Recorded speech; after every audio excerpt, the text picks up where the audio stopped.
2024 meeting of the Redmond Planning Commission. I'd like to call this meeting to order, and we'll start with a roll call. Commissioner Aparna. Present. Commissioner Copley. Present. Commissioner Gagne. Commissioner Gagne. Her audio must not be working. She's frozen? No, not.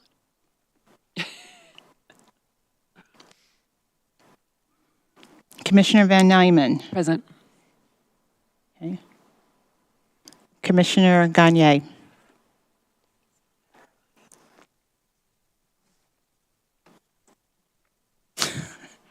Okay. Can someone ping her online?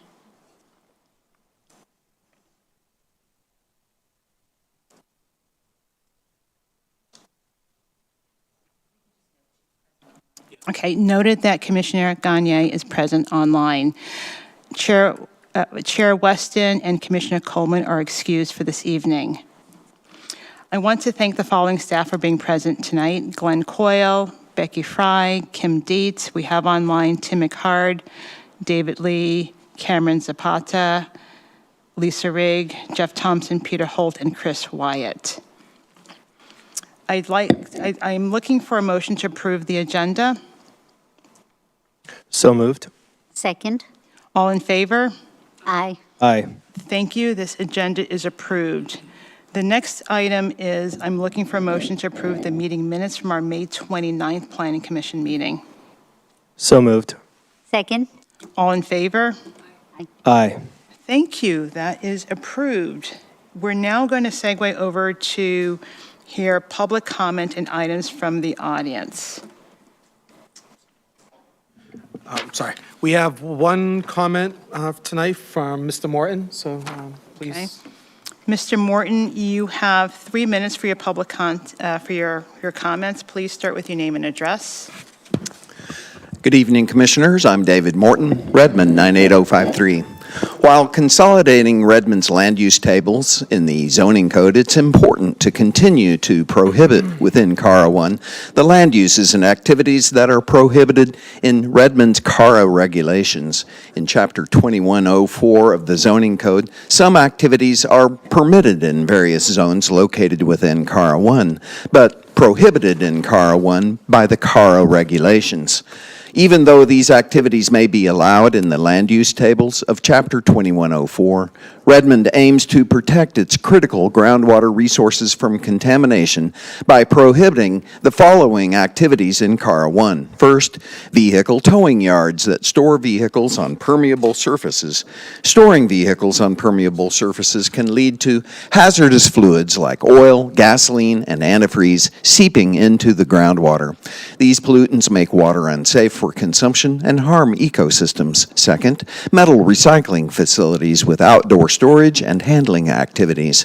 Metal recycling often involves handling metals that can leach toxic substances into the soil and groundwater. Outdoor storage and handling exacerbate this risk, leading to contamination with heavy metals and other hazardous substances that are difficult to remediate. Third, hazardous waste treatment, storage, and disposal facilities. Storing and treating hazardous waste poses risks of accidental spills, leaks, and improper handling that leads to severe groundwater contamination. These substances can be toxic, carcinogenic, and persistent in the environment. Fourth, golf courses. Golf courses require substantial amounts of fertilizers, pesticides, and herbicides. These chemicals can run off and seep into groundwater, causing nutrient pollution and introducing toxic substances harmful to human health and wildlife. Fifth, sand, gravel, and hard rock mining, and mining of any type below the upper surface of the saturated groundwater. Mining can disturb large areas of land, increasing sedimentation and pollutant release into groundwater. Mining below the saturated zone can directly affect the aquifer's structure and water quality, posing significant contamination risks. And finally, chemical manufacturing. Manufacturing chemicals on Cara 1 threatens to contaminate the groundwater with hazardous chemicals. These are some of the prohibitions that ensure a clean, sustainable, and safe water supply for the 40% of Redmond's population whose tap water comes from Redmond's aquifer. These proactive prohibitions promote and safeguard public health, ecological integrity and balance, and help to ensure the long-term and economic stability of Redmond's future. Thank you.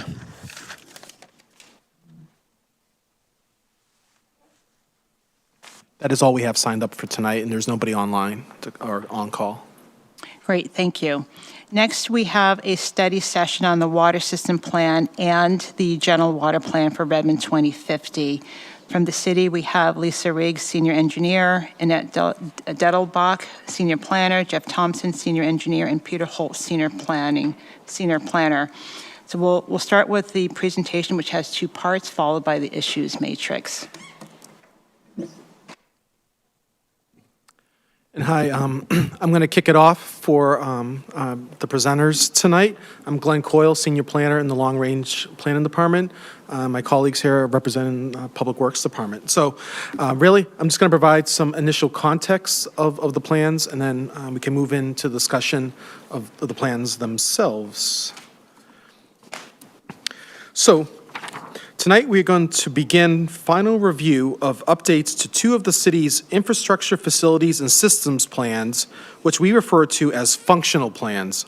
The general wastewater plan was last updated in 2021 and is being updated as part of Redmond 2050 to ensure consistency with the city's preferred growth targets.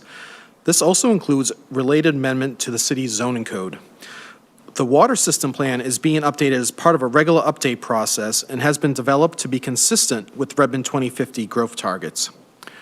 The reason why we are here tonight is that these plans are adopted as part of the comprehensive plan and must be updated and adopted by the City Council following a Type 6 legislative process, which includes a Planning Commission recommendation. So why are functional plans adopted as part of the comp plan? The Washington Growth Management Act requires that comprehensive plans include planning for capital facilities and utilities, including an inventory of existing facilities, needs, locations, and capacities of proposed new and upgraded facilities, at least a 6-year financing plan, and a requirement to reassess the land use element if probable funding falls short of meeting existing needs.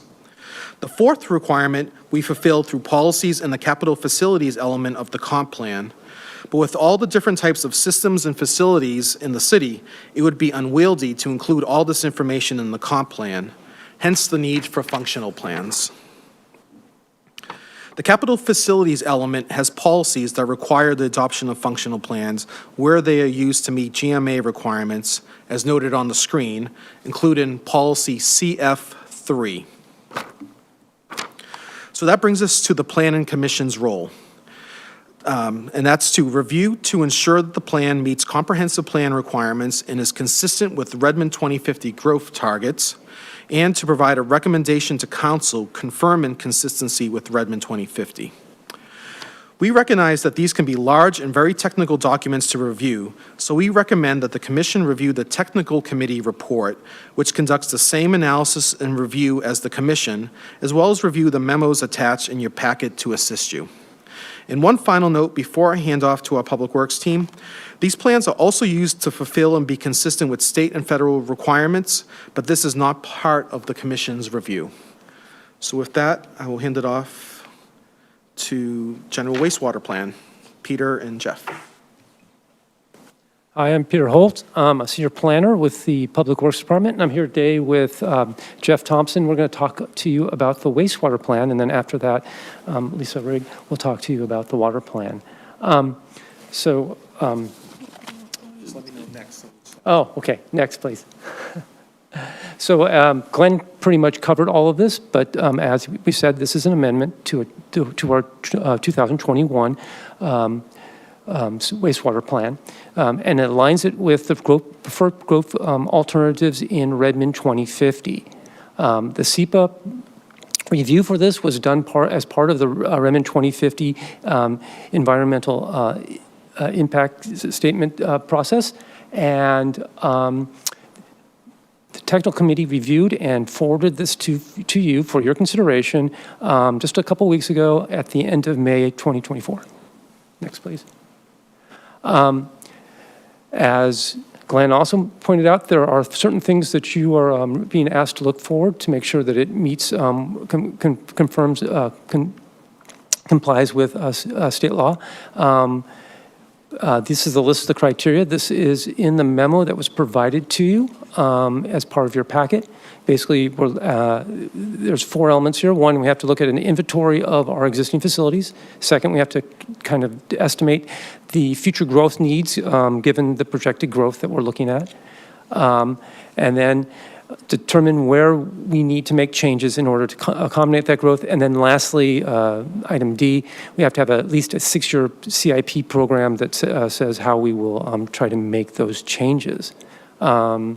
So that's what you'll notice that in the column over on the right, we give you very detailed information about where you can find each one of those criteria, or answers to those criteria. And with that, Jeff's going to talk to you a little bit more about the wastewater system and then what's in the plan itself. Hi, Commissioners. My name is Jeff Thompson. I'm one of the water sewer engineers here at the city. A little background overview of our wastewater system. We have more than 19,000 connections, 235 miles of pipe, 7,600 plus manholes, 22 lift stations, 42 drainage basins, and all of our wastewater drains to the King County Brightwater Treatment Plant. We still have about 400, a little more than 450 parcels that are still on septic. Next. Here's a map that shows all the drainage basins. And the red line that you see, that is the King County trunk lines that we drain into. Next. Here's a network, a wastewater network of all of our pipes in the city. So the 2024 wastewater system plan updates is it's re-evaluated of the 2021 plan that we brought to the commission and to council in 2021. We updated not the entire plan. We updated chapters 2, 3, 4, and 6, where we did computer modeling to ID pipes and lift stations that need to be upsized and added to support the Redmond 2050 growth projection. The sewer system must be designed to handle peak flow events during the zoning build-out. The 2 biggest areas that we evaluated were downtown and Overlake, as that's where the main growth of the city is. We feel like we needed some additional analysis in the downtown area. It is tough to get all of the wastewater out into the King County trunk line without surcharging the manholes. And surcharging of a manhole means that as flows get peaked, it starts to rise up in the manhole instead of just going through the pipes. We model a 100-year peak flow event. King County models a 20-year peak flow event, but after the city did a climate vulnerability assessment, we felt that it was prudent to go out to a 100-year event, which is more conservative. And how that is a rain event.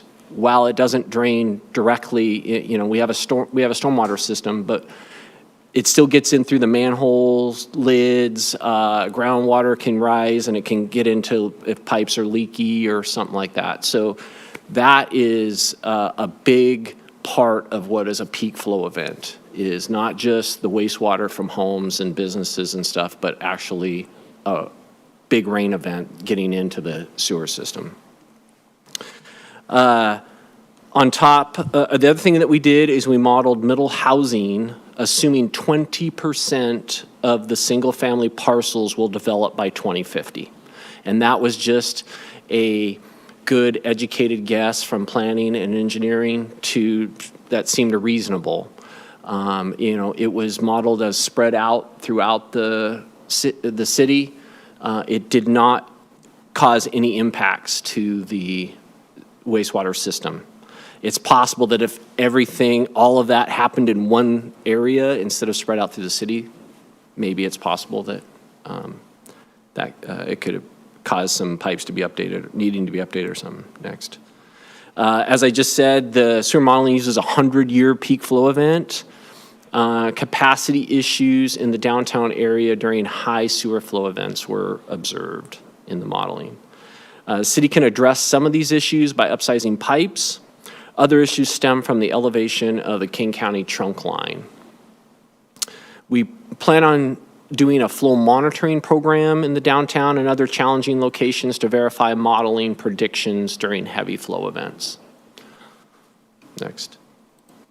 On these 4 maps, the map in the upper left-hand corner is the existing piping network under build-out of the 2050 zoning.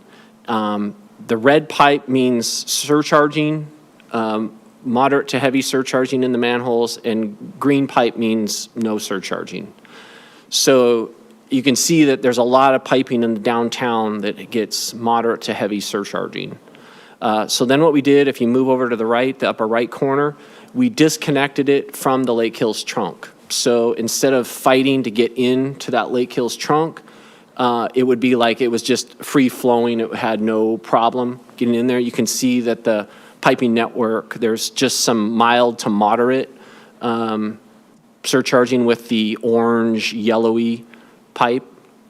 Then on the lower left, we added some piping upgrades, and you can see everything looks really good. Green pipes, so no surcharging. Then we took, with that piping network upgraded, we tied it back into the Lake Hills trunk line, and you can see we get some more red pipe and some orange pipe showing moderate to even heavy surcharging in some areas. And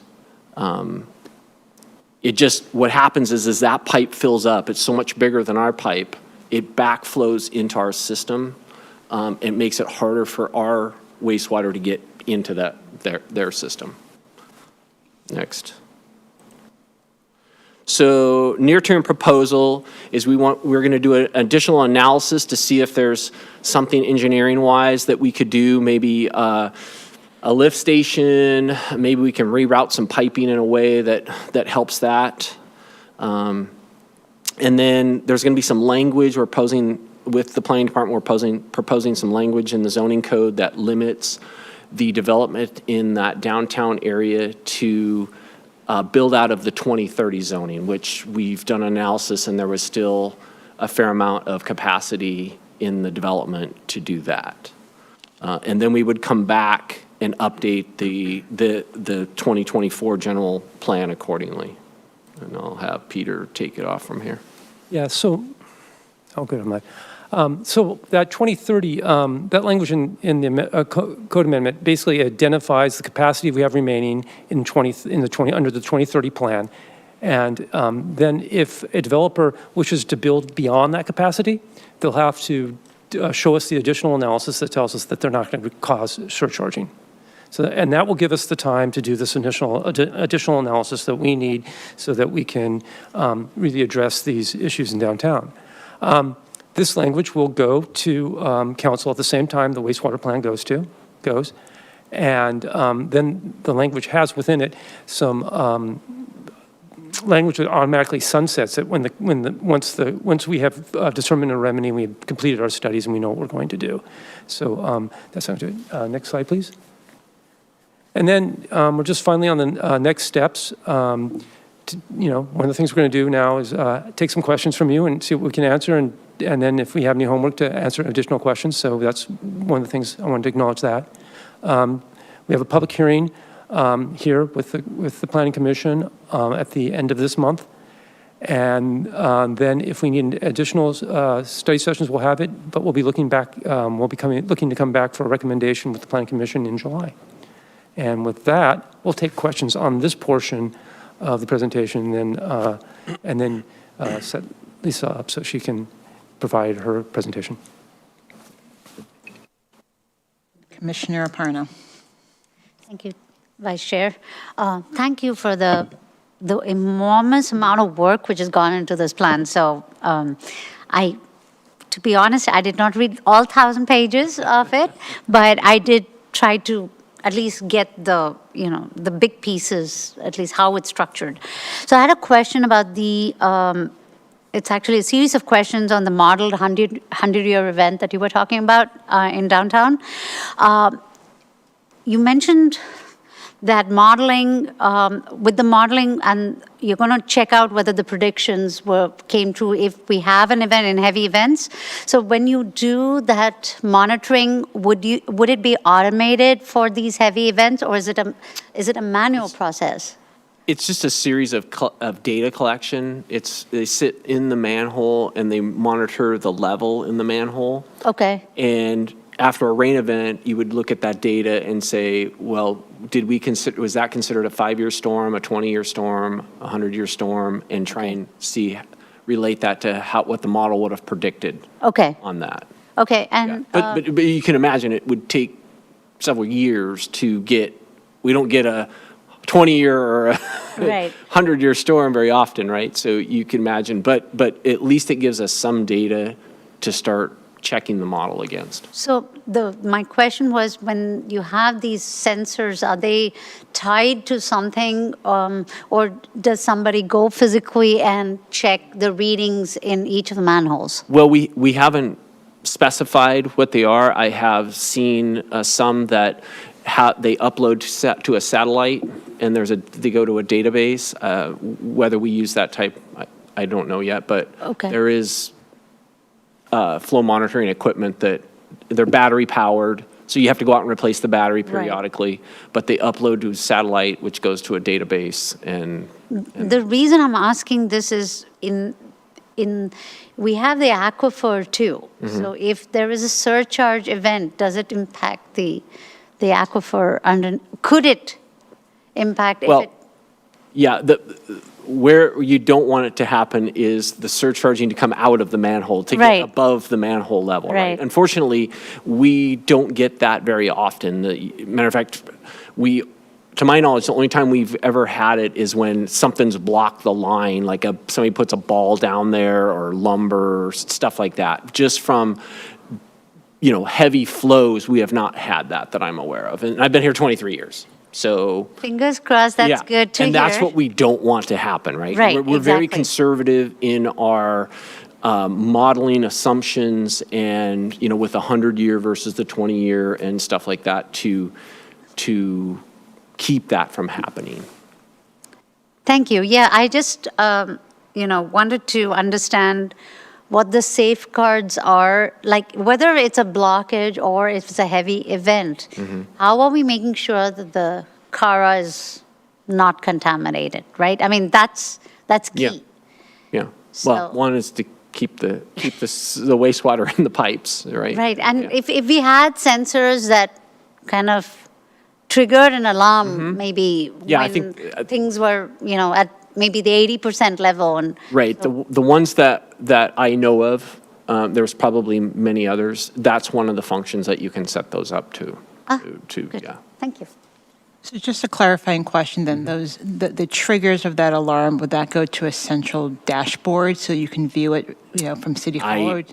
I don't have the specifics on it. I mean, we have a SCADA system, but I would imagine it would be more of tied into some sort of a phone number to call, or something like that. I don't know that it would tie into. It would be good to understand that, because if you have a catastrophic event or even a moderate event where our systems are at risk, it would be good to get real-time notification rather than waiting until after the problem is exacerbated before you discover it. When we've used similar monitoring in the stormwater systems. Oh, sorry. Thank you. We've used similar monitoring when construction's been dewatering in the downtown area, because we wanted to make sure we weren't inundating our storm systems. And they actually had like an automatic call that would go to multiple phone numbers as soon as it, hit a critical point. Mm-hmm. So I'm assuming it would be something similar. Those are all things that we have yet to specify as part of a flow monitoring program. Okay, because I would imagine that part of that full monitoring program also takes a look at trends and analysis, so you can predict where you're likely to have the next event that requires. Yeah, and that's the goal, is to do a set up a flow monitoring program where the model is going to tell us where it thinks the manhole's at most risk. Right, okay. And that's where we would want to put these flow monitors. Okay. Commissioner Parno, did you have a? Thank you. Just a follow-up question. What timeline are we looking for this to deploy? Like, I know that we don't have specifics right now, but Right, are we looking at in the first next We're 6 looking years? at hiring a consultant in early 2025. Okay, Yeah. thank you. Great, thank you. Commissioner Van Nymen? So I'm curious what other tools you have in your toolbox besides just pipes and moving the water. Like, when we talk about the trying to transition to some more, eliminating the amount of impervious surfaces that we have, so like moving to more pervious surfaces, or the other areas that can absorb more water. Yeah, so the water that would get into the wastewater is through the manholes, which typically are in the streets. I guess there's some that could be in the parking lots. It's not like all of a parking lot would flow. I mean, most of the rainwater flows into the stormwater system, which is different than the wastewater system. Only the flow that comes over the manholes that are in the street or in a parking lot. So it's a smaller amount of the flow. Got it. So you can answer that question later when we talk about stormwater systems. Commissioner Copley? When was the last peak flow event and how much rain preceded it? I don't have that offhand, but we could try and look that up. Do we know if that was the most rain that we've had since tracking? Is there a one-to-one That's a good correlation there? question. Typically, the heavy rain events are in the October to March timeframe. I think King County does keep data like that for their model. So, yeah. Commissioner Parna? The Brightwater treatment plant, does it serves other cities as well, right? So from a capacity standpoint, when we are going to grow and we're going to have thousands of households and everybody else is going to grow, has there been a conversation with Brightwater in terms of capacity increase, or? No, but I would imagine that if King County is telling us how much we need to plan for population and employment, that their wastewater system is planning to handle that population from us. But from their that's not a pipes. conversation we have No. with them. Okay. No. Okay. Commissioner Copley? You mentioned planning for a 20% redevelopment of single-family homes and looking to that increased capacity. Mm-hmm. Is that a 20% redevelopment to max density, or is that to just a higher intensity of use? To the max density of the middle housing regulations, yeah, Thank you. yeah. I do have a question. So if we go over that 20% substantially, does this 100-year plan, No, we found, Make the us modeling did vulnerable? not show any areas that would require like upsizing of pipes or something like Okay. that, just based on the middle housing. Okay. Now, like I said, we spread it out throughout the whole city. It's possible that maybe one area, for whatever reason, decides that they're going to redevelop like that, then maybe we would have to evaluate that. okay. Commissioner Parna? Follow up on that question. We made this assumption, great, it's working, but and you said it may not work in a small pocket, let's say. So what is that evaluation frequency Well, for the plan? Do we wait for the 6 years, or is it? Well, we do a update that's required by Department of Ecology and the county every 6 to 10 years, I'll say it, okay? And that gets approved by those agencies along with council and planning commission. Right. And then anytime the city does, a major rezoning, we do what's called a major amendment to it. So every time we do one of those, that's an opportunity to look and say, did that 20% seem, is that how it's playing out, or is it less? Is it more? That's an opportunity to look at it each time we do that. Thank you. Yeah, that's key because we track by that. Yeah. Chair, I have a few more questions, but Let's check. Does anyone else have questions? One comment from Becky about the middle housing is that we, in the comprehensive plan, we also track growth. So if there is more missing middle than what we projected, we'll also make adjustments, and we do that about every 5 years. So there's different groups doing evaluation for this, so. Okay. Commissioner Parna.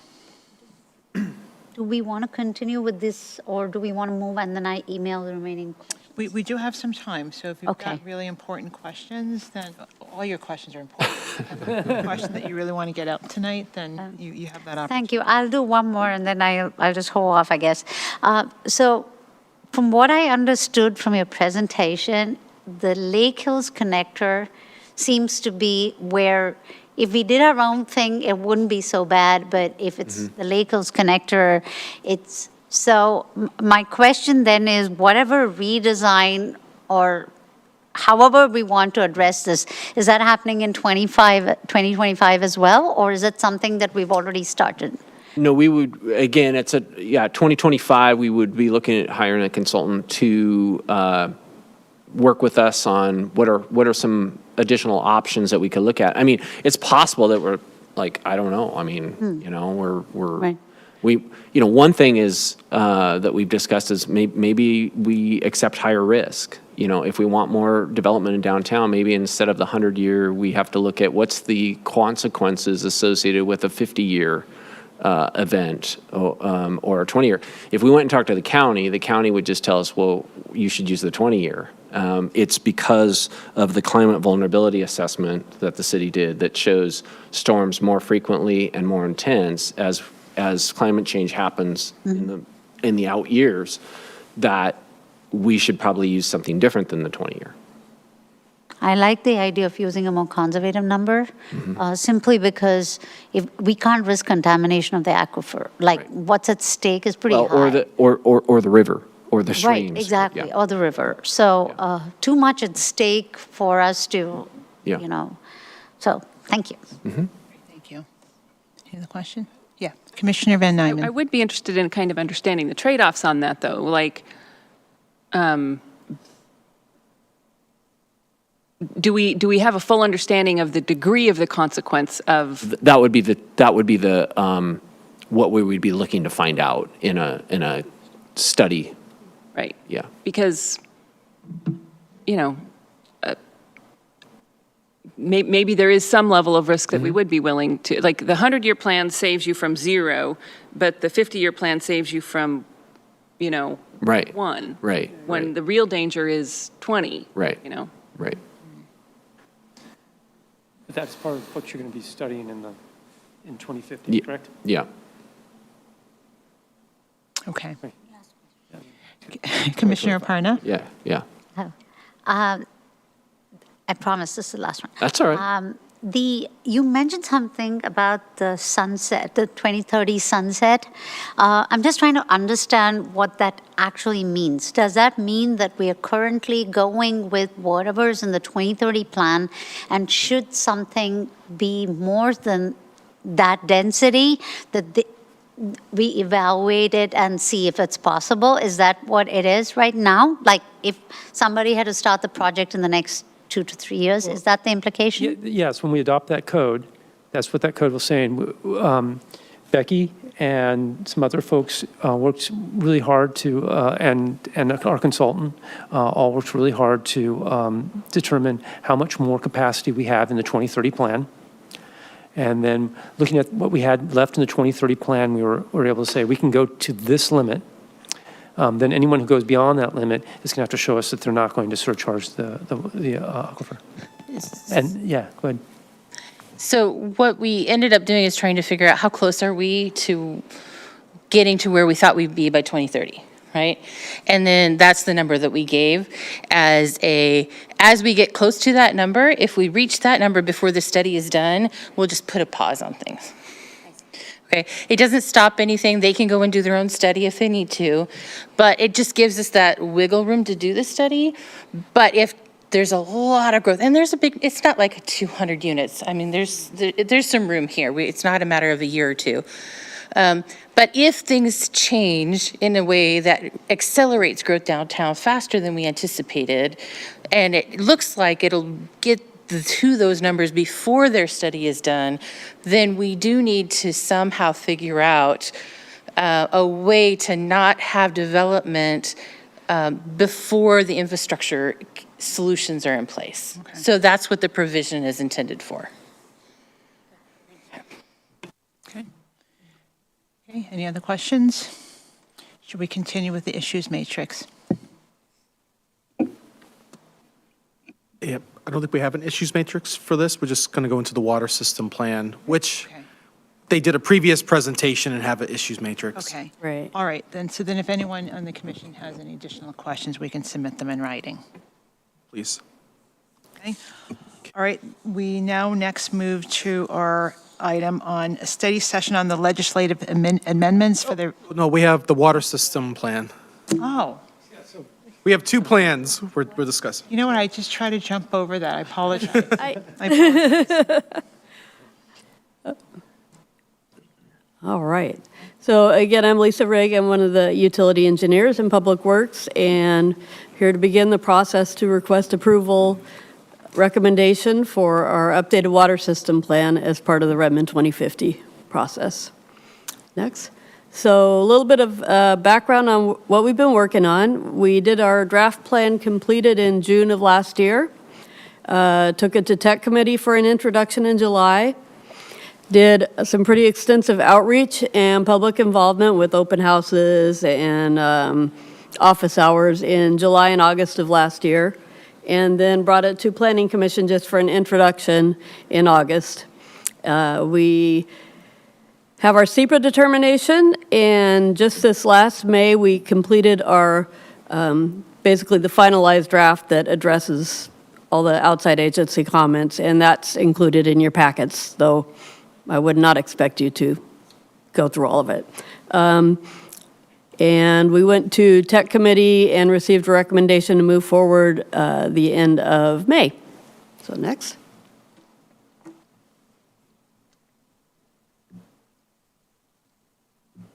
So kind of where we are now, we've updated the plan to reflect the responses to comments from all of the stakeholders. Mainly, we received the most comments from Department of Health in King County. We met with both the agencies to kind of share our responses, and both have indicated their general support for the updated plan and our responses.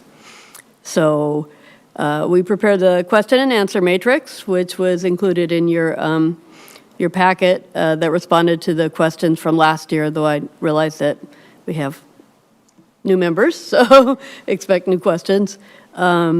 And we've addressed all the comments that we've received, with the exception of one outstanding item with Department of Ecology, and that's just regarding a legal interpretation on a surface water right that we have on Sidell Creek, and we're working on that item. It doesn't impact any of the calculations, our water demand, or our sizing calculations that we've used to do the 20-year CIP list, and it's been an issue that's been outstanding since at least 2006.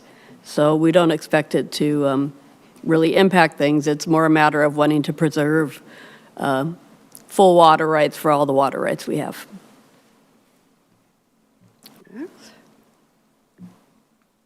So this slide just gives a crosswalk between the GMA requirements and code requirements and the water system plan.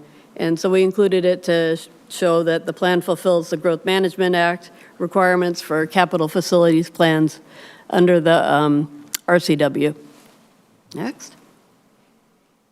This one just shows the city's service areas. So you can see most of our service area is within the city or really close, but we also serve the Novelty Hill area.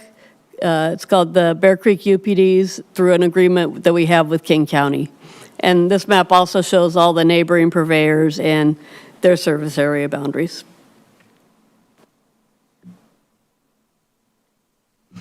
So Redmond gets our drinking water from the city's 5 wells and water purchased from Cascade Water Alliance. And having our own wells allows us to produce about 40% of our water independently. Our system has over 330 miles of pipe, delivering water to 10 storage reservoirs with 20 pressure zones, and we serve over 19,000 connections. And with those reservoirs, the city has 7 that are just Redmond, and we have 2 that are joint use with Kirkland in the Rose Hill area, and then 1 that's a joint use with Bellevue. And city operations staff operate and maintain all the city wells, the storage, and all the distribution system. So the water system plan's required by the Washington Administrative Code, and it requires us to identify the needs for the 10 and the 20-year horizons. And it's used to fulfill Growth Management Act requirements for the city's capital facilities planning and relies on modeling that's consistent with the city comp plan. So in anticipation of the Redmond 2050 plan, we took the numbers when we were doing our modeling and used the population growth distribution numbers from the preferred alternative to inform that 10-year and the 20-year growth scenarios. Our modeling shows that there's going to be a storage deficit somewhere between now and 2033. And it should be noted that that was identified in the previous water system plan also, but it has grown as our city has grown. And we will need to address it in the future to support future growth. So right now our shortfall will be 3.3 million gallons in 2033 and 7.4 million gallons in 2043. As in kind of the past practice, all the pipe improvements that are needed to serve new development will likely be built by development projects. Well, the city's going to focus on providing increased storage and source improvement, including upgrades to the wells and the treatment facilities and replacement of some of the aging infrastructure to be more proactive in supporting future growth. And these projects are all funded by the water utility ratepayers. So this just shows where we are in the process. Now that we have our comments addressed and we've updated the draft, we're ready to move forward with the formal process. So we have this meeting. We have the public hearing scheduled for the 26th, and then, you know, additional study session at that time if needed.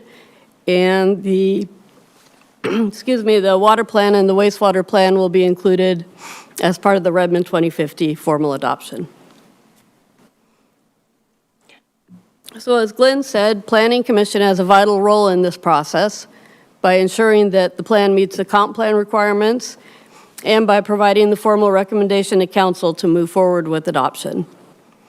Our plans have other federal and state requirements that need to be met, but again, as Glenn said, those aren't outside of the scope of the Planning Commission review.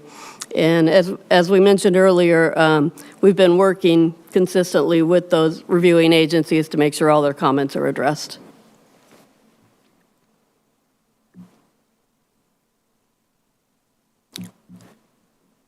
So tonight we're just here to update you and gather any additional questions you might have. And then next step will be the study session with the public hearing, as I said. And following that, we'll be asking for a formal recommendation, and then with that we can move forward through city council process, and once that's done it has to go through the county council adoption process, and then finally the King County Department of Health will adopt our plan. So with that, it's open for questions. Great, thank you. Commissioner Van Nymen? Can you explain the scope of this storage shortage? Yeah, so Jeff might have to help a little You on have this. that number there, but that doesn't really mean much to me. Okay, so we have to have, we have the water system being continually fed by water that keeps, and we have storage for the day-to-day demand, but we also need storage for fire protection. And so that's actually what the bulk of the storage requirement is. And so for every unit, we have to have a certain amount of storage. And so as the population grows, that storage volume needs to grow. And right now, we have enough storage volume, but as the cities continue to grow, we only have a finite That amount. shortfall, what percentage is that? Oh, that's a really good question, and I'm going to have to get an answer back to you. Yeah, that's a good question. And how problematic is that? I mean, to me, in this planning world that I've entered into, 9 years seems not that long. When you said 2033, like, Right. wow, that's just right around the corner, you know? Yeah, and actually, we've identified, we've known about the issue for a while, and we've identified some options to move forward, and one of those will be to be building a new tank, a new reservoir before that, so. I think another thing to bring up is the tanks that we share with Kirkland and Bellevue. There's no, if we had a fire on our side, it doesn't stop when our 41% or whatever comes out of that, and the same for them if they had a fire on their side, So there's a little bit of redundancy in that aspect, but that's up on the Rose Hill side. It wouldn't address the Education Hill. So, yeah. And then the plan options that you have, the city feels confident that they'll be in place in time for 2033 or actually before, so that we don't run out of storage? Yeah, I mean, that would be the goal. That's is the goal, and to have- yeah. Yeah. Yeah. we'll They're just need they're to- expensive Yeah. to build. So. Yep. Hence the question. Okay. Right. Because it takes time to fund these things and build these things. And so Absolutely. with the 2033 projection, if we need to execute 3 years earlier or 4 years earlier, we feel comfortable that the plan will enable us to not fall short. Right. Right. Okay. Commissioner Aparna. As a follow-up question to that, is there like potential sites where the storage is likely to, like, have they been identified already? And do we have the amount of land and the rights to that land so we don't negotiating that as well? Right. So we've identified that the best option would be to add a third tank on Education Hill, that there is the land to do it there. Now, and that was identified in the last plan also, but because the storage volume has grown more, we may be needing to look for additional locations, not to meet the 2033, but to farther down the road to meet that larger, that 7.4 million gallons. So right now, how big are the Ed Hill tanks? It's about 5 million gallons between the two. Yeah. Commissioner Copley. We're all on the same page here. Every question that's been asked is a question I wrote down, so it's nice to Nice. hear Commissioner Aparna and Van Nymen saying the things I'm thinking. So you said that the tanks now were 5 million for the two. Are they identical? Are they both 2.5? One's a No, little bigger yeah, than the other. one's a little bigger. They're the same height because that's the elevation of the pressure zone, but one's a little bigger than the other. So in theory, we could build one to satisfy the 3.3 million by itself. We wouldn't need two. Okay. Okay. And also, it's not moving forward at the moment, but both Bellevue and Kirkland have been in conversation with adding storage, so there's some potential there also. Okay. Commissioner Aparna. I actually have a lot of questions, so I'm not sure, but I'll just start in a random order here. one of the pages in that report, I think it was 119, had a list of the top consumers of water in Redmond. And for me, what really stood out was the sheer, okay, Microsoft's a big consumer and so on. But what I would like to see, if it's possible, is a ballpark breakdown of the use of the water in those top 10 consumers. The reason I'm bringing this up is I believe that if somebody is consuming for commercial purposes or for residential or for recreational, we should know how that is going to pan out in a bad situation of a drought or something like that. So having that data will allow us to be more cognizant of the issues.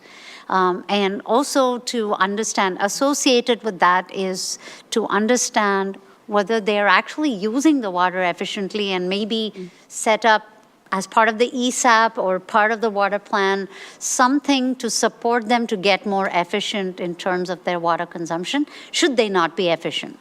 So if, I know one is the Willows Golf Course, for instance. Are they reusing as much water as they can? The data centers, they have metrics for all data centers in terms of how much water, not just the power, the PUE, but there's also water intensity associated for efficiency. For me, what stood out there were a couple of multifamily complexes, and I want to understand why. Are they because there are so many units in the multifamily, or is it that they are consuming for their ponds or whatever water features? It is not necessarily that they should not do it, but we should know, because tomorrow if we have a drought thing and the whole city has to curtail, we need to know where that triaging comes from. So I'm looking for more granular data on those top 10 numbers. And the city is there too, but I'm sure the city has the parks and Marymore has the parks. And for me, irrigation is the other part, because I feel water conservation, we talk about, low flow flush fixtures, great, but the biggest thing is a spike in the summer months, right, for the irrigation. So can we do better on that? That's a broader question. I know it's not part of the water system plan, but getting the data, like I'm looking to the plan to provide the data for triaging some of this other stuff. Does that make sense? It does. I'm trying to think about how to best address it outside of, it would not necessarily be part of what's required for the water plan, but as part of the conservation effort, certainly. And so Becky stepped out. I'm not sure. No, if we put it in the issue matrix and maybe put in a note eventually that it transfers on to the ESAP when this conversation is going to happen. I want the documents talking to each other, and we've done this before. So it would be nice because you hold the data, right? Like the data is listed in the water plan. Right, and we can certainly get information from utility billing because they're the ones that determine who the big users are, so. And also, it also helps to understand where we are headed as a city, because it follows up with the second question, if I may, Vice Chair, is how, when we talk about curtailment as some of the options that in a drought or in a low water year, is there, I don't know, maybe I missed it in the plan, but is there a triaging system within the plan that we can address? So that is not actually part of the water system plan. We have, we have a water shortage contingency plan that's a separate document. Okay. And so, we had a water shortage this last fall. Right. And that came into place, and at least for the fall, it was a voluntary curtailment. But it does specify what the steps are. Would it be possible to have this in the issue matrix and just a link to that particular document that you were Yeah, we talking should about? build. I think that came up in the previous issues matrix, and there's some information on all Okay, that. okay, So I'm would sorry, I might encourage have missed that. Commissioners to Oh, review. it may be, yeah, Yeah, to review some of the questions there. yeah. Okay, all right. And If when it's there, It then, may be an actual appendix of the water system plan, actually, Jeff brought up, so I can verify that. thank you. Commissioner Is all water, like, is all water consumption for any purpose is like the highest caliber of water that we provide for drinking?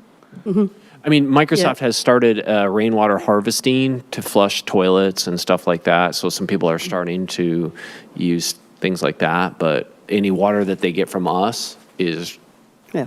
drinking water. Because it's not efficient when you talk about irrigation. And I don't know, I mean, you can't exactly have, oh, this is the spigot in the system we're using for gray water, and this is the spigot in the system we're using for, drinking water. But for high users, if there's a big demand, there might be a different way to address their water needs instead of giving them like this high caliber drinking water. So King County does have a reclaimed water program where the treated water from Brightwater comes out. Matter of fact, Willows Run gets water from that. There's some farming gets water from that. We don't allow that in our CARA. Right. So that King County would love to take it down to Merrimore Park, but that's in our CARA. So there's some code issues with the use of reclaimed water. So even with the percolation that goes through from, like, the concern is that this is reclaimed water, which is not the same thing as just complete Right. wastewater. It's clean enough to be dumped into a stream. But that after it percolates through the ground and into the CARA, the assumption is that it's still not. Well, like Safe? things like pharmaceuticals don't come out. So you can imagine like the Mississippi River, right? You have one community pulls it out, uses it, then it dumps it back in. The next community pulls it. Over time, it can build the pharmaceuticals themselves. I mean, you think of all the pharmaceuticals that people use. The levels of things that would be of concern in the aquifers, the levels that are in the reclaimed water are high enough that they're concerning, so. But it can go in a stream. Yeah, I'm not sure how the limiting it in the CARA came about. I just know that's part of our code. All right, so in the interest of time, if any of the commissioners have additional questions to add to the issues matrix, if you could please submit them via email, and we'll make sure they get in. Brief question. I'll ask it. I don't know what it's going to be brief, okay?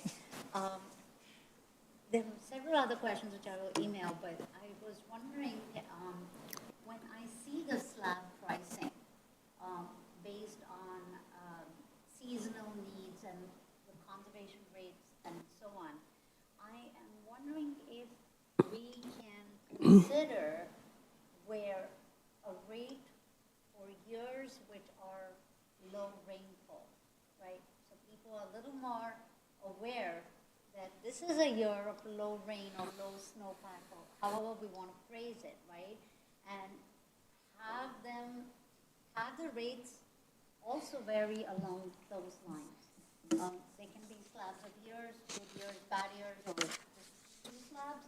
But is it something that has been considered? Because I look at it as when water is scarce and when we know it is going to be scarce for this year, it's a good thing for us to be aware before we get hit by it. Yeah, I mean, the city maybe could look at that. We have to follow the American Waterworks Association guidelines for rate studies. That's kind of the rule book. So I'm not sure what they would say about doing it that way, but it's supposed to make sure it's fair and equitable and all that kind of stuff. Did you want to add anything to the issues matrix? I would like the data piece, which I already asked for. That is in the issue matrix. And if there is any information you can get on the rates, if somebody else has done something related, because I'm sure there are, like Arizona or California have tried to work out some different rate structures. I do, the irrigation water is charged at a higher rate than domestic water. So, and that would be the first thing that you would cut out, right, in a dry year.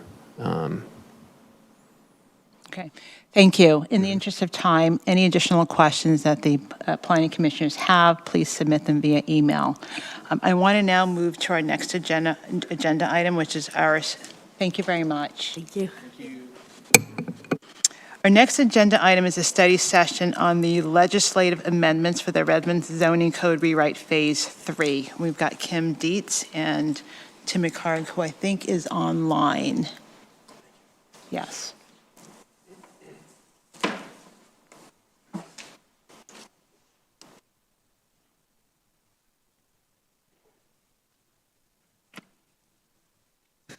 Good evening, Commissioners. I'm Kimberly Dietz, Principal Planner with Economic Development. And online is David Lee, Manager of Current Planning and Implementation, and Tim McCard, Principal Planner with Current Planning and Implementation.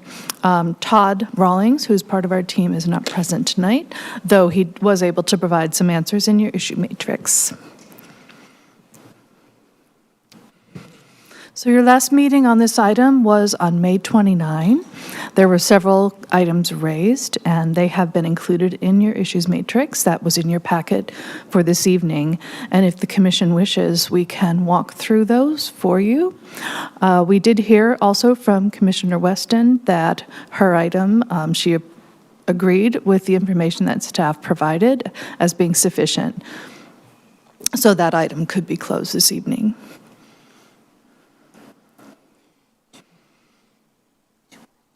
If you can pull up the issues matrix, that would be terrific.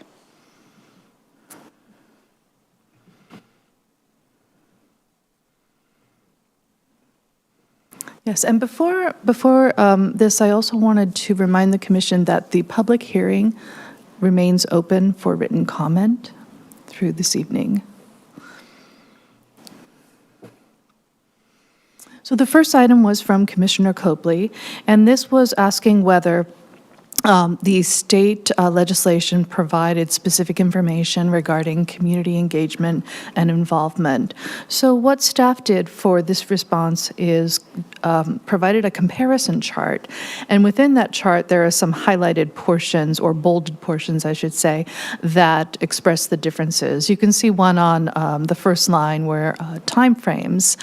The current is on the left side and the legislation is on the right side. So there were a few refinements. One that does decrease the amount of days prior to an open record hearing in which a notice of application needs to be provided. So there are several other they're minor points, but they are part of a broader package. Another one is related to timing as well, statement of public comment period. So this is including in your the content of your notice of application what information to be provided. And so in this case, you need to announce that the minimum of 21 days is the public comment period currently, and then with the new legislation, it would be announcing that not less than 14 days or more than 30 days following the date of notice of application. So just some clarifications in there, and then finally, wanted to share this last piece. Neighborhood meetings or public meetings may be included depending on the permit type. On the left is what we do based on our current code, and on the right, the provisions that are provided for by the RCW. So while there won't be any changes to the process over the next several months, we are likely to see some changes in how we organize the types of permits that are listed there. Okay.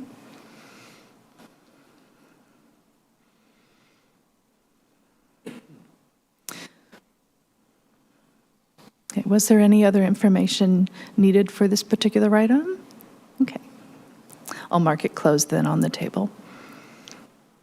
And item number 2 was Commissioner Weston's, and as we indicated, she had agreed that this item could be closed. Would you like me to proceed to item number 3? be okay? Okay, wonderful. This item too was Commissioner Weston, so the same situation. Item number 4 then is, and I apologize, there's a typo. I had allocated different staff to work on these, and I forgot to remove these staff assignments, so I do apologize for that. Item number 4 is asking if there's a historical precedence for removing the DRB, and for this particular one, I'd like to call on Tim McCarg, who's online, to provide just an overview of this answer.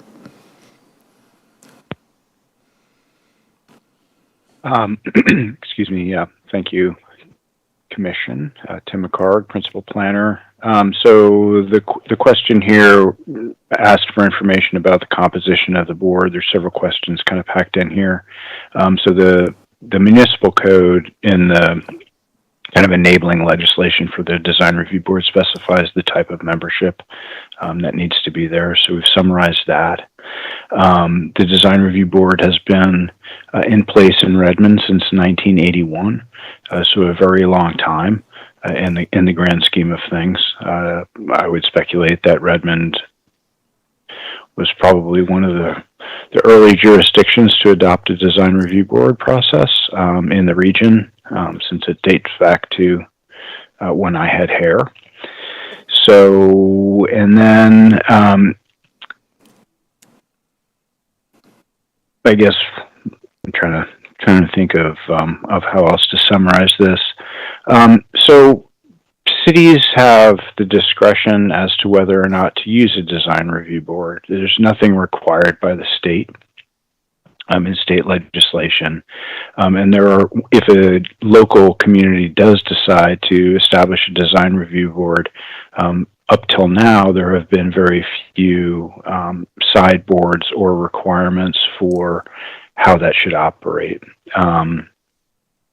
So that's the big answer, or the answer to the big question here, which is, what precedents are there for having a design review board? What's required?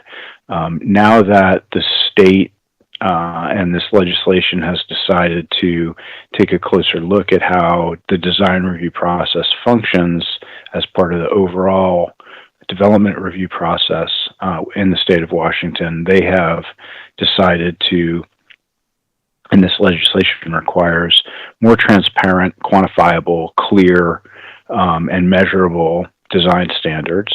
But also they have limited the ability of a design review board to conduct only one public meeting in the context of that overall development review process. In my opinion, that really limits how you can effectively do design review of a development project, really from a functional perspective, because design review it functions best as an iterative process. And so as a result of that, not having the ability to have an applicant come and kind of start with some early design guidance on things, big picture site design, big picture urban design, big picture building massing, things of that nature, and then provide some feedback, look at the context of the neighborhood, and then fold that into the subsequent reviews. If you don't have the ability to meet with designers and work in that iterative process, design review, in my opinion, becomes extremely hamstrung because it becomes a pass-fail exercise, and design review inherently is not really suited to that process. So that's what we're working with. And that's why we have advanced in this particular package a recommendation for elimination of the design review board, and to bring that back in as part of the overall planning staff review of a development project, which allows us through multiple review cycles to implement that iterative design review process. So ultimately, what we could do at the end of that is bring the final design to the design review board. But again, it would just be a pass-fail vote, and I don't really see that. We don't see that as adding a tremendous amount of value to the review process. So that's where we are, and I think I captured all the questions. If I didn't, please feel free to ask me. I think that was a question from Commissioner Garnier. Does that answer your question? It does. I do have one follow-up based on the written materials and the issues matrix. Can I ask that now? So Please. what I'm reading in the issue matrix is that eliminating the design review board process will not result in a conflict provided that the city establishes a codified process. So is that codified process what you're talking about right now about the internal planning staff review and the review cycles there? And that will be codified? Precisely. Yeah. Okay. So that's exactly what we're doing is we're basically taking the authority that was granted to the design review board to provide that function and simply transferring it over to administrative review. Okay, thank you. When it was written down here, I wasn't sure if the codified process was using the on-call consultant, and so this helps clarify that. And that could be part of it. But again, it's just really transferring who's responsible for conducting design review and making a recommendation to the technical committee. Okay, thank you. You're welcome. So Commissioner Garnier, are we good to close this item? Yes, thank you. Okay, thank you. So I think we can move to our next item. Thank you. Item number 5 was from Commissioner Aparna, and this was regarding making sure that the community had the ability to have an understanding and participate in the design review process, particularly regarding urban design. We can close this, thank you. Okay, thank you. Thank you. And I do believe there's one item left, and this was from Commissioner Copley, and the question was, could the city invite a member of the tribes to fill a seat on the Landmark Commission, as staff would be also recommending an expansion to the Landmark Commission? And so this is something that I have queued up. However, I did note that this will take a little bit of time to hear back from the tribes. We work with several tribes, and we'd want to provide opportunity for all of the tribes to give us feedback. And so this isn't unusual for taking a bit of time to hear back, but we do anticipate hearing a response soon. Are there any additional questions from our commissioners? Okay, I'd like to look for a motion to ask staff to recommend approval to City Council of the legislative amendments for the Redmond zoning code rewrite Phase 3. I just So want to remind you, we need to close the public hearing before we take. Oh, darn.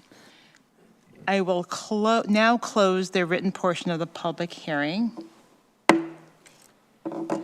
And I will now look for a motion to ask staff to recommend approval to City Council of the legislative amendments for the Redmond zoning code rewrite Phase 3.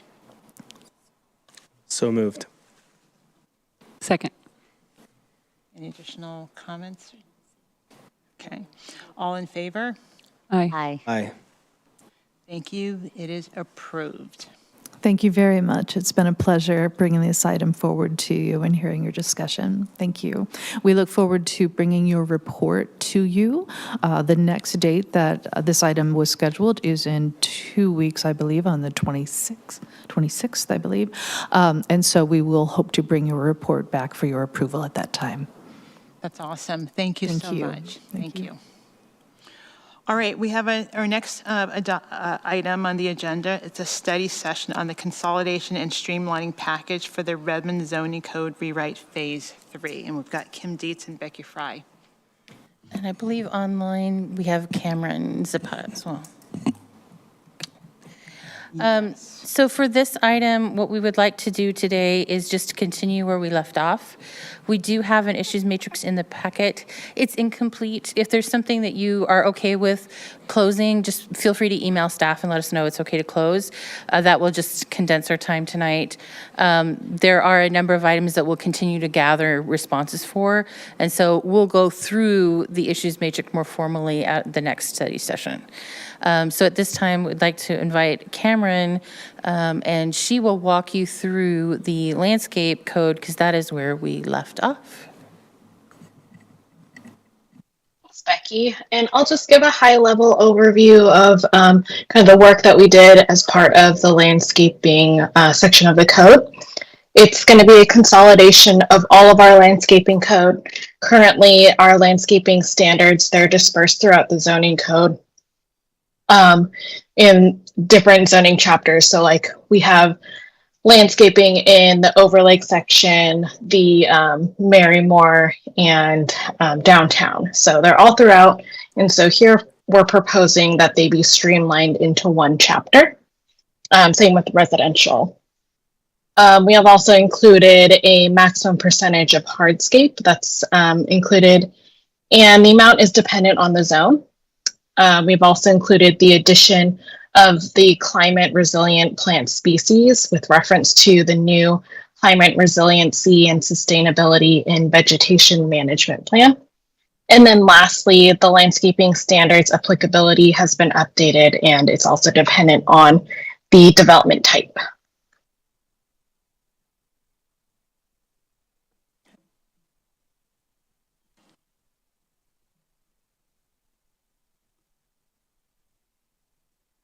Carmen, do you need me to load it up or?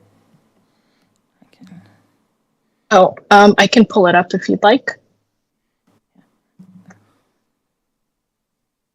I have it at the ready if you're not. I can do it. No, I just need to choose the window. One moment.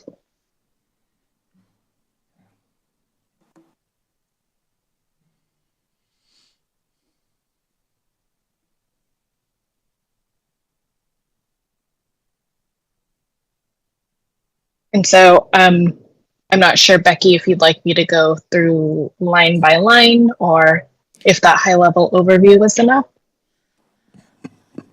If we could just walk it through, we don't need to go line by line, but if you could just show them throughout the areas that we feel that they need to pay attention to and the areas that are just moving. That was a request from Planning Commission last time, is just to help guide their review. Sure. So here at the beginning of this section, we're showing the new chapters that are included. So we have, we've added the urban landscaping standards. So that's going to include standards for urban type developments. So everything that includes downtown, Overlake, and Marymore.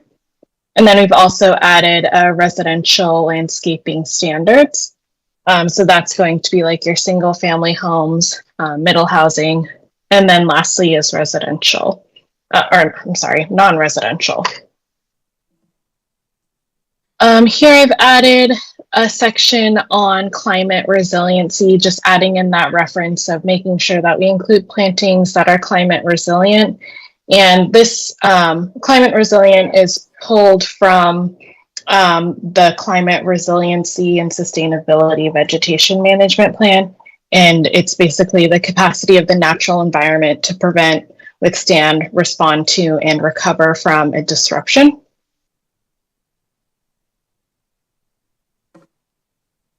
Again, adding more of this year-round aesthetic character, diverse ecosystems, and increasing the site's adaptability, sorry. And supporting culturally significant landscaping uses. More on the applicability. This notes that that we're referring to our tree protection section of the code for trees. And here, this is where I mentioned about the hardscape. So in different zones, so in the more urban zones, the requirement or the maximum amount of hardscape to be included as landscaping. So in downtown Overlake and Marymore, we're at 50%. In neighborhood mixed use, corridor mixed use, and urban mixed use zones, 35%. Residential is going to be a little bit less at 25%. And then non-residential is going to be similar at 25%. Again, more about the climate resiliency species and the reference to that climate resiliency, sustainability, vegetation management plan.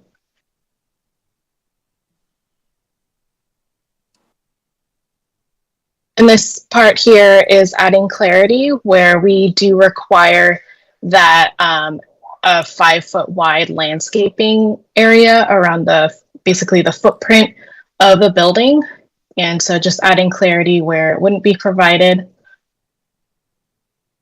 And then also clarity on if weather protection is a requirement, that the landscaping is not going to be required.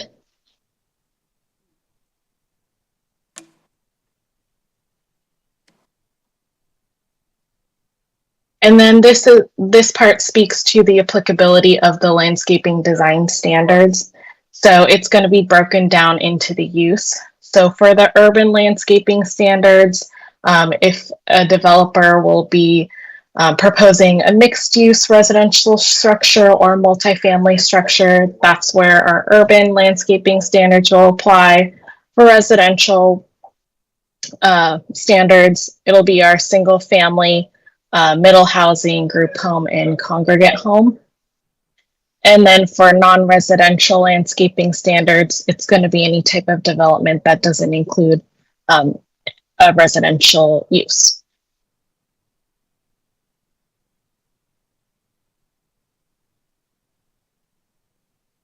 And then just getting rid of some either redundant or inapplicable due to the changes that we've made in the code. And then in this section, you'll see a lot of red. This just clarifies the plantings along the streets. So this was existing code. We just consolidated it into an easier to read table. And so for each type of urban center, it's going to have a different type of street tree planting requirement. And then here we have we're removing the Marymore Design District landscaping standards. This has all been pulled and put up top because it's redundant. All of this language was repetitive in the Overlake and the downtown zones. So you'll see here's Overlake, it's been deleted, so it's all been consolidated into one concise chapter. Just some verbiage updates. And then here we're going into the residential landscaping standards. Here this notes the applicability again, just so it's clear. This we're removing language that that is in response to our equitability and those measures. Same with here, this would call out specific neighborhoods and more restrictive landscaping standards. And so we're getting rid of that so it's consistent across the board. Same here, it calls out Willows, Rose Hill neighborhood.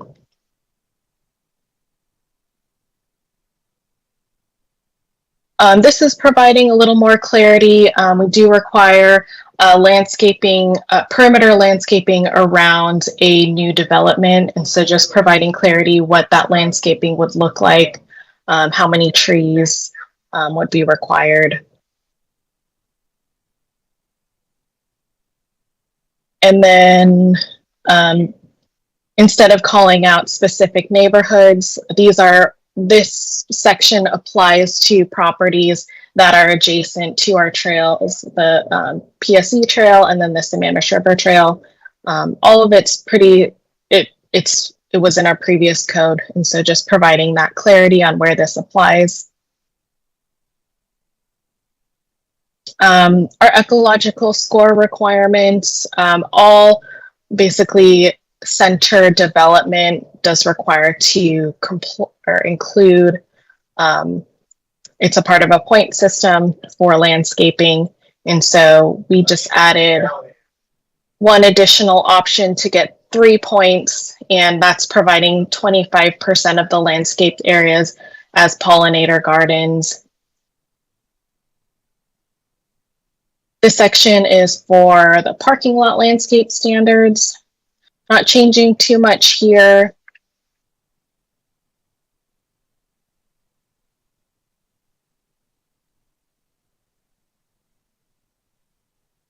more references to the climate resiliency and sustainability vegetation management plan, and then more clarity for irrigation on that applicability.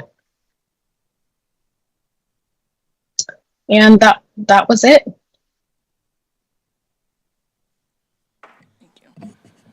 So we'll go back to the issues matrix at this time, and I will pull that up.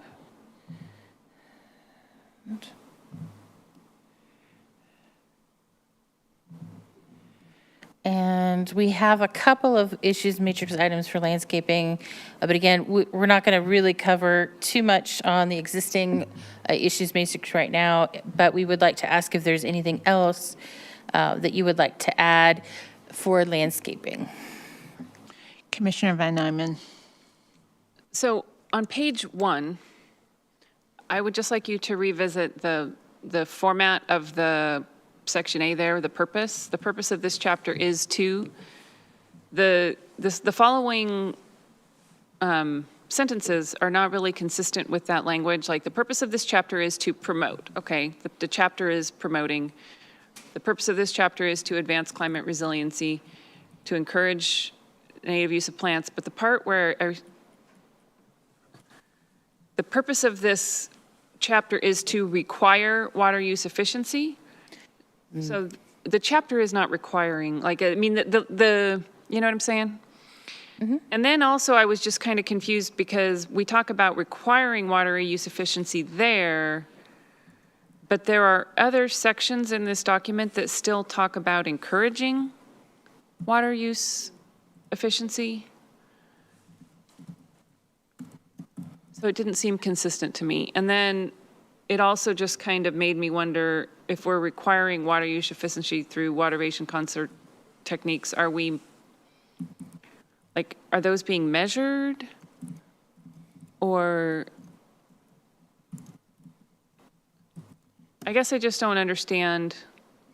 Like, so this gets reviewed, the plan, the landscape plan gets reviewed, and that would be part of this water efficiency through water conservation techniques and efficient irrigation design would be part of a review?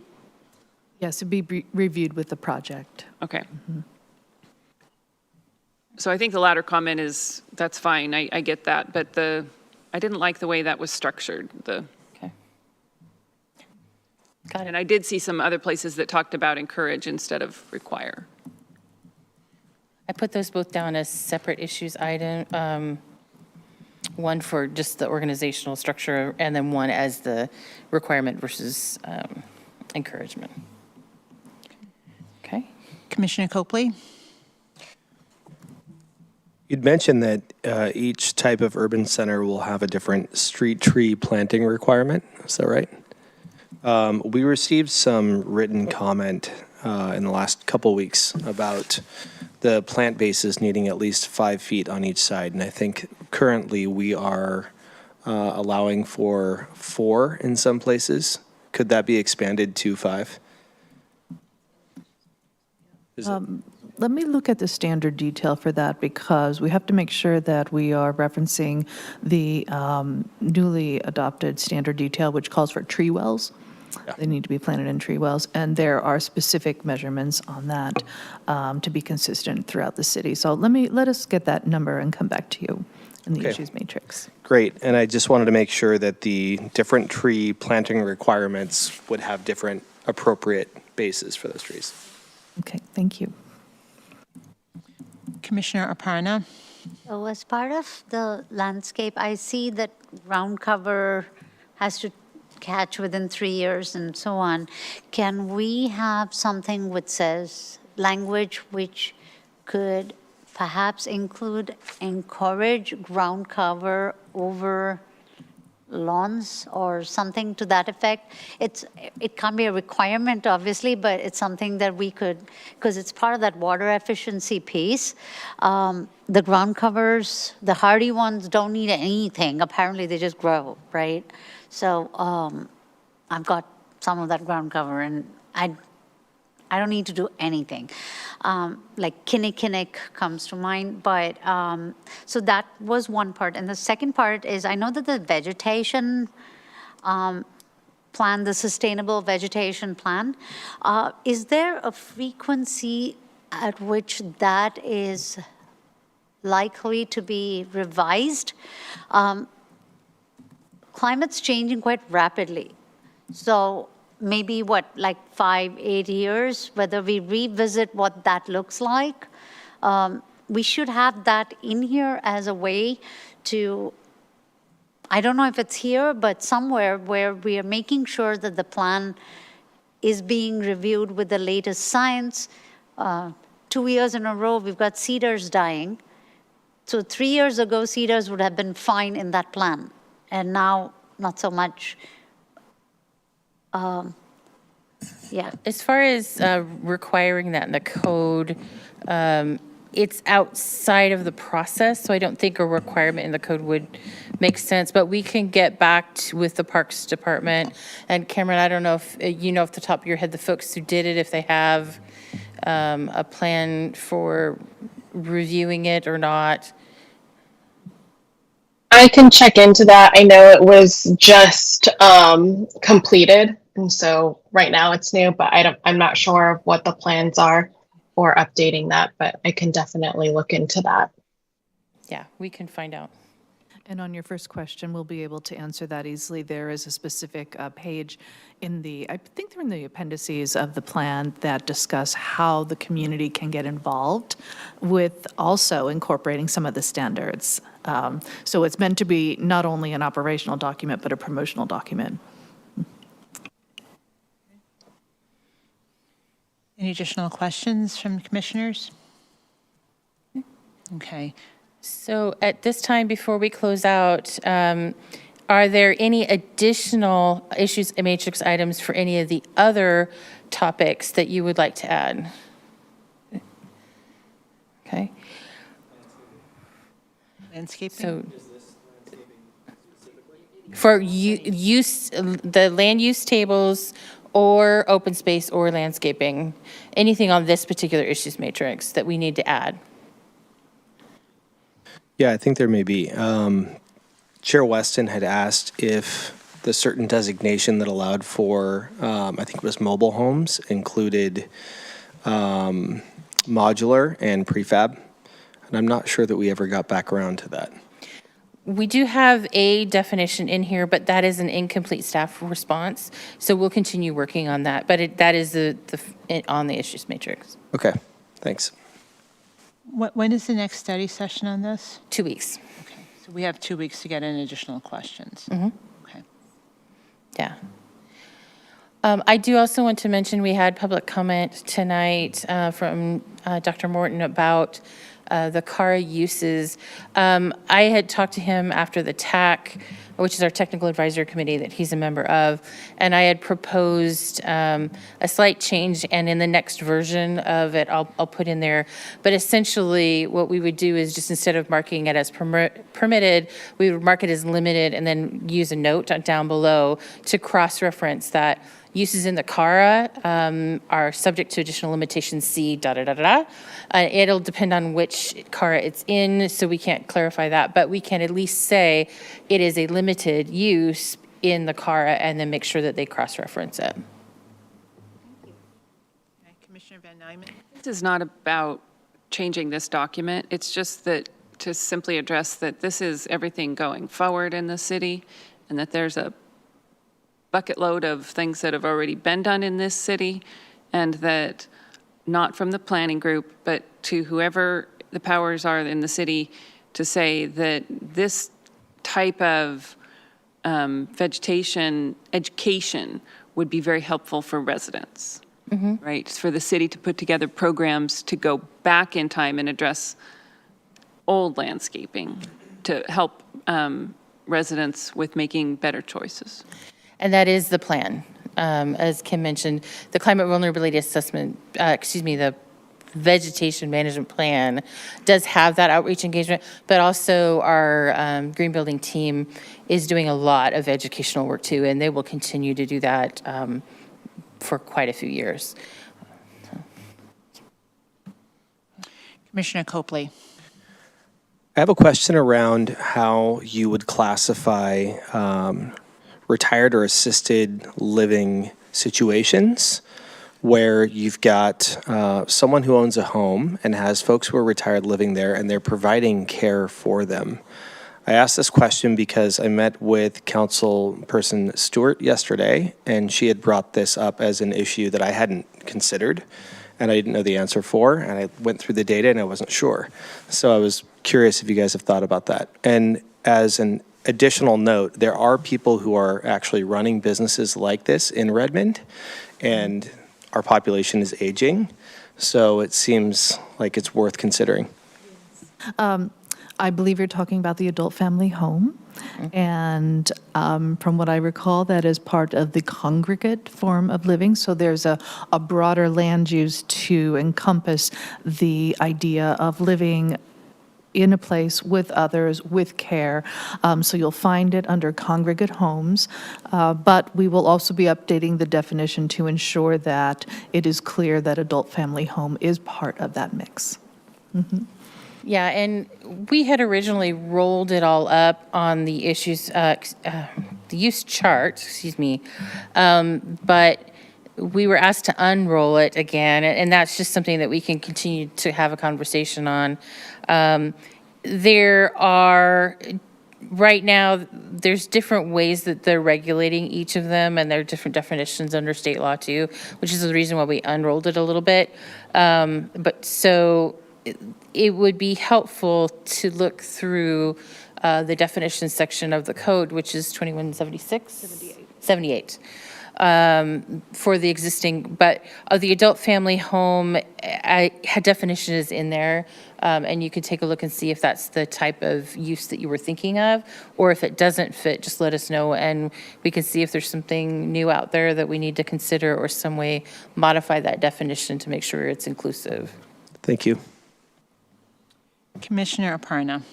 So I know I've been harping on the planting strips and the tree well. So I think it's just one issue. I think Commissioner Copley also mentioned that. So I think when we do the landscaping, it has to be by species of tree. Also, if there is a series of them, what that strip looks like, or if it's a single tree well, what that looks like. Just getting into a little bit more specificity on that, but taking into account all the other public comments on the planting strip and the tree well depth is, so I think it's just a consolidated thing that I would like to see. So, yeah, thank you. Okay, I've added that as to the issues matrix in case it's not already there. Okay. Any additional commissioner questions? Commissioner Copley? Are there certain species of trees or bushes that provide more climate resiliency? And have we done any research into those, considerations? Thanks. Yes, I'll provide you the page number in the resiliency and landscaping plan. What's really interesting is that the matrix they provide, it's based on the location or type of planting that you're wanting to achieve. And then species are listed, but they then are also classified for their usefulness, such as a street tree, or whether it's adaptive. So I think you'll really enjoy seeing this information, and it'll help answer a lot of the questions that you've raised this evening. Okay, so we'll just add that to your issues matrix. Commissioner Arpana. Sorry, the tree thing. I know that what was it? The King Conservation District puts out a lot of data related to species, native species, and it gets into the details of things, including fire retardants. So fire, I like that idea of having that as an option as well, somewhere where that is encouraged, because things get hot. It's a good deterrent in its own very natural way. Yeah. Okay. Thank you. Thank you. Are there any additional questions? Okay. So then I think the next study session is in 2 weeks. And so if any of the commissioners have additional questions, please submit them. At that time, we'll just start at the top of the issues matrix and we'll go through all of them. Okay, thank you. Thank you very much, Becky and Kim. All right, so I'm going to now move over to staff and commissioner updates, and I'm going to hand off to Glenn. Good evening again. Few items. Just as a reminder, which we've said many, many times, is that our next meeting is June 26th in 2 weeks, and we'll be having a public hearing on those system plans that were discussed earlier. And just as a reminder, when we talk about issues matrix, the water system folks provided very extensive issues matrix from our earlier study session last year. I would just ask respectfully if folks can look at that, if they're willing to close some of those issues just for efficiency, so we can move through those and work on some of them. And you can email them. That's what I was trying to get at. Yeah, if you could email us, let us know. Whatever. And of course, if you have any additional besides that, just for sake of efficiency, so we can move those issues forward. Secondly, we have 2 planning commission reports. There was recommendations. Tonight you got on the legislative zoning update, so you get a report to approve on that, as well as the 3 final chapters of the comprehensive plan: land use, community design, and climate resiliency, which was the you guys make a recommendation on that at the last meeting. July meetings will focus on the omnibus package, which is just the final review of the whole comprehensive plan, some additional minor changes based on commission review and other things, technical changes, zoning code changes, other things like that. So we'll be doing that in July as well, finishing up any outstanding issues such as these systems plans.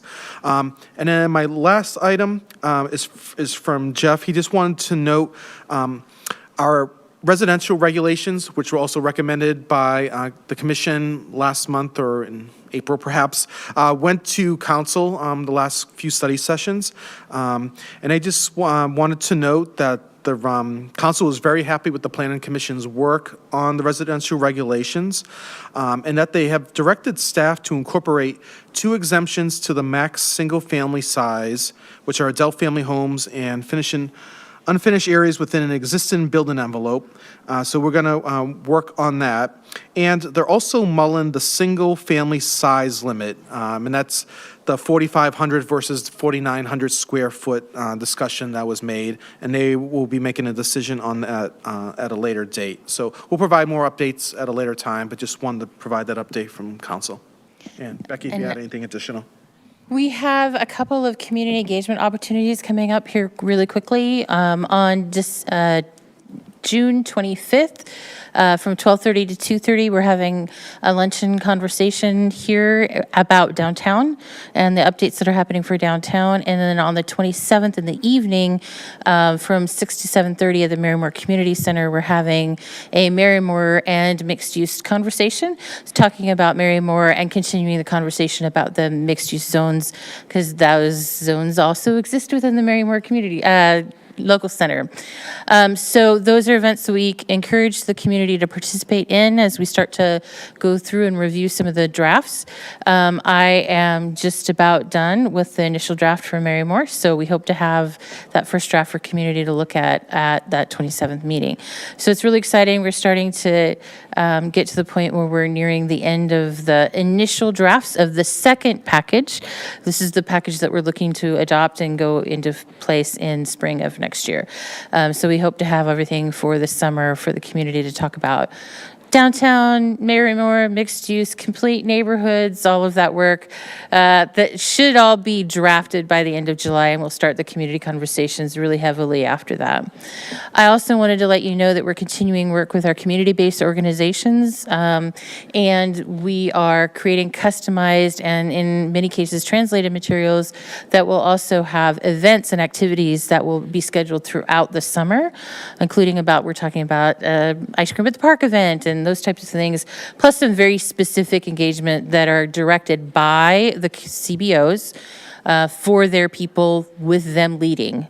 And we will be supportive of that. So those materials are coming along really well. And we're really excited about them because we think that they will be a really great resources for the entire city, as the co-creation process with those partners has been really helpful to creating language that is easy to understand, and all of those things. Plus the translation of all the materials.